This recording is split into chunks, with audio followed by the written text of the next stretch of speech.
दिल्ली के राजनीतिक हलके में एक बात बहुत आम है और वो ये कि दिसंबर के अंत तक कभी भी चुनाव का अनाउंसमेंट हो सकता है। हुआ भी यही। डिलिमिटेशन वार्ड का जो फाइनल रिपोर्ट है, या यूं कहें कि वार्ड की जो 250 रिपोर्ट है, वो उसका नोटिफिकेशन भी आ गया। लेकिन अगर आप ये सोच रहे हैं कि दिसंबर में कभी भी इलेक्शन अनाउंस हो सकता है, तो उसकी सबसे बड़ी बाधा और सबसे बड़ा ऑब्जेक्शन लेकर खड़े हैं मेरे साथ दिल्ली प्रदेश कांग्रेस कमेटी के अध्यक्ष चौधरी अनिल कुमार। और इनका साफ तौर पर कहना है कि जिस तरह से 1700 के करीब या 2000 के करीब ऑब्जेक्शन सजेशंस लगाए गए थे, उनमें से तकरीबन 168 ऑब्जेक्शन कांग्रेस पार्टी की तरफ से लगाए गए, वो कोई भी शामिल नहीं किया गया है। यह मेरे लफ्ज हो सकते हैं, लेकिन खुद अनिल कुमार ये बताएंगे कि आप कह रहे हैं कि हम कोर्ट चले जाएंगे, हाई कोर्ट में आप याचिका लगाने वाले हैं, जो अभी डिलिमिटेशन का फाइनल ड्राफ्ट आया उसके एवज में। देखिए, जो आपने कहा, मैं चुनाव में बाधा नहीं हूं, मैं न्याय की मांग के लिए लड़ रहा हूं, और ये न्याय दिल्ली की जनता के और मतदाताओं के लिए, सब समाज के लिए, सब धर्म के लोगों के लिए। किस तरह के न्याय की बात आप कर रहे हैं? जो पहले ड्राफ्ट आया, उस ड्राफ्ट पे ऑब्जेक्शन मांगे गए, वो आज पूरी तरह से एक औपचारिकता मार्ग साबित हुआ।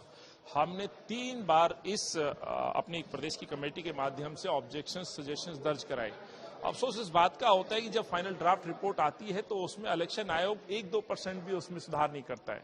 आज भी स्थिति वैसी बनी हुई है। आज भी भाजपा, जो मैं बार बार बोलता हूं, भाजपा और संघ के इशारे पे जो ड्राफ्ट बना, उसको थोपने का काम इलेक्शन आयोग कर रहा है, और जिम्मेवारी फिक्स की जा रही है इलेक्शन आयोग की। इसीलिए जब हमने इसकी समीक्षा की, तो आज भी स्थिति वैसी की वैसी है। आज भी आप देखेंगे दिल्ली के अंदर बुरारी, मंगोलपुरी, त्रिलोकपुरी, कौंडली, पटपड़गंज, विश्वासनगर, सीमापुरी, ये ऐसे विधानसभा हैं, कहीं पे तो जहां वार्ड की संख्या 4 होनी चाहिए, वहां 3 कर दी। वो वार्ड कौन से हैं? मंगोलपुरी, त्रिलोकपुरी, कौंडली, सीमापुरी, जहां पर दलित समाज कहिए, अल्पसंख्यक समाज कहिए। यानी कि भाजपा को क्या इन लोगों से डर लगता है? क्या आप खास तौर पर दलित समाज या विशेष समुदाय की बात कर रहे हैं, वहां से छेड़छाड़ हुई, या ओवरऑल आप बात कर रहे हैं? नहीं, खाली एक विषय नहीं है, इसलिए मैंने शुरुआत की है। बिंदु नंबर 1 जो ऑब्जेक्शन दिए हमने, ये कुछ उदाहरण है जहां पर 4 वार्ड होने चाहिए थे, आपने 3 कर दिए। कुछ ऐसी विधानसभा हैं, विश्वासनगर, पटपड़गंज, जहां पर 3 होने चाहिए, वहां आपने 4 वार्ड कर दिए। ये मेरा नियम नहीं है, ये तो इलेक्शन आयोग ने जो नियम बनाया, 65,000 का पॉपुलेशन 2011 का आधार, इसमें 10% ऊपर नीचे होना चाहिए। लेकिन त्रिलोकपुरी में सबसे ज्यादा 88,000 पॉपुलेशन का भी एक वार्ड बना दिया गया।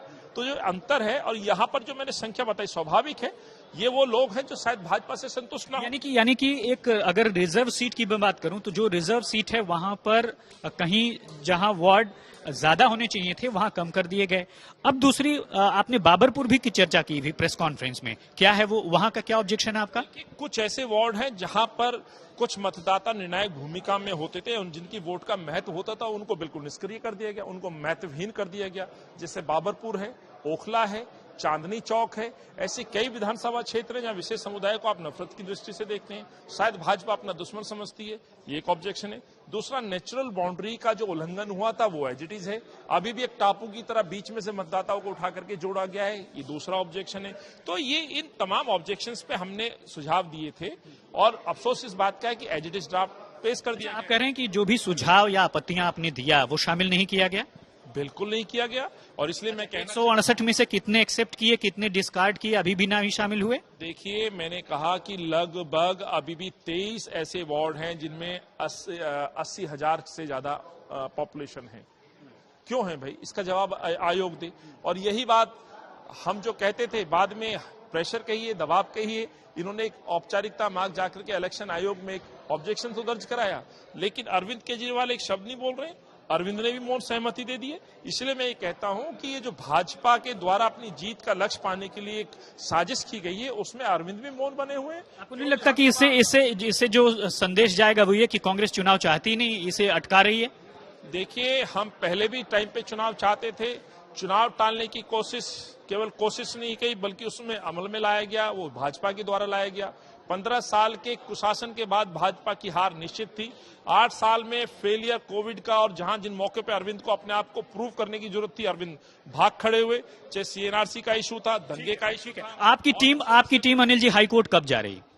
आज हमारी महत्वपूर्ण बैठक है वरिष्ठ अधिवक्ता श्री सलमान खुर्शीद साहब के साथ, हमने इसकी समीक्षा की है।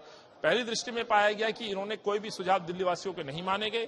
जो ड्राफ्ट ऊपर से बन के आया उसी को पूरी तरह से ड्राफ्ट रिपोर्ट को पेश कर दिया गया है, जिसका मैं विरोध कर रहा हूं और पूरी तरह से दावे के साथ कह रहा हूं ये भाजपा और एएपी का फाइनल ड्राफ्ट रिपोर्ट है, जिसका मैं खारिज करता हूं। अन्यथा आज तक अरविंद केजरीवाल चुप्पी क्यों नहीं तोड़ रहे, और अरविंद की चुप रहने की आदत सी बनती गई है।